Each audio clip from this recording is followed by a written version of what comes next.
ബംഗാളിൽ നിന്നുള്ള കോൺഗ്രസ് നേതാവ് അധീർ രഞ്ജൻ ചൌധരി പ്രധാനമന്ത്രി നരേന്ദ്രമോദിയുമായി കൂടിക്കാഴ്ച നടത്തിയതിൽ ഹൈക്കമാൻഡിന് ആശങ്ക.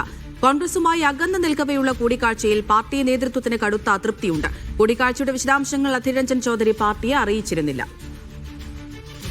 PR അരവിന്ദ് വിവരങ്ങൾ നൽകാനായി ചേരുന്നുണ്ട്. അരവിന്ദ്, ഈ കൂടിക്കാഴ്ച സംബന്ധിച്ച് എന്താണ് അധീർ രഞ്ജൻ ചൌധരിയുടെ വിശദീകരണം?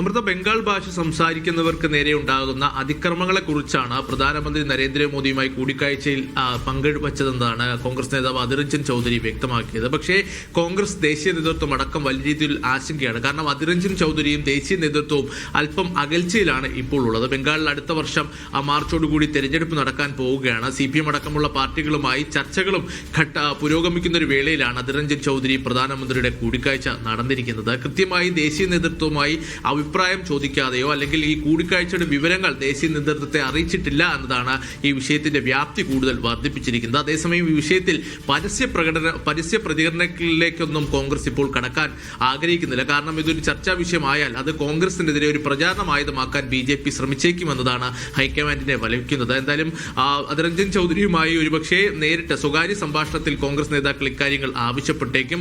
എന്തായാലും വലിയ രീതിയിൽ ആശങ്കയിൽ തന്നെയാണ് കോൺഗ്രസ് നേതൃത്വമുള്ളത്. അധീർ രഞ്ജൻ ചൌധരി BJPയിലേക്ക് ചേക്കേറുമെന്നൊരു ആശങ്ക ഒരുപക്ഷെ കോൺഗ്രസ് നേതാക്കൾക്കുണ്ട്. കാരണം ബംഗാളിൽ നിയമസഭാ തെരഞ്ഞെടുപ്പ് നടക്കാൻ പോകുന്നു. സഖ്യ ചർച്ചകൾ അന്തിമഘട്ടത്തിലേക്ക് പോകുന്നൊരു വേളയിൽ കൂടിയുള്ള ഈ കൂടിക്കാഴ്ച അത് കോൺഗ്രസ് അത് ഗൗരവത്തോടുകൂടി തന്നെയാണ് കണക്കാക്കുന്നത്. അമൃത. ശരി അരവിന്ദ്.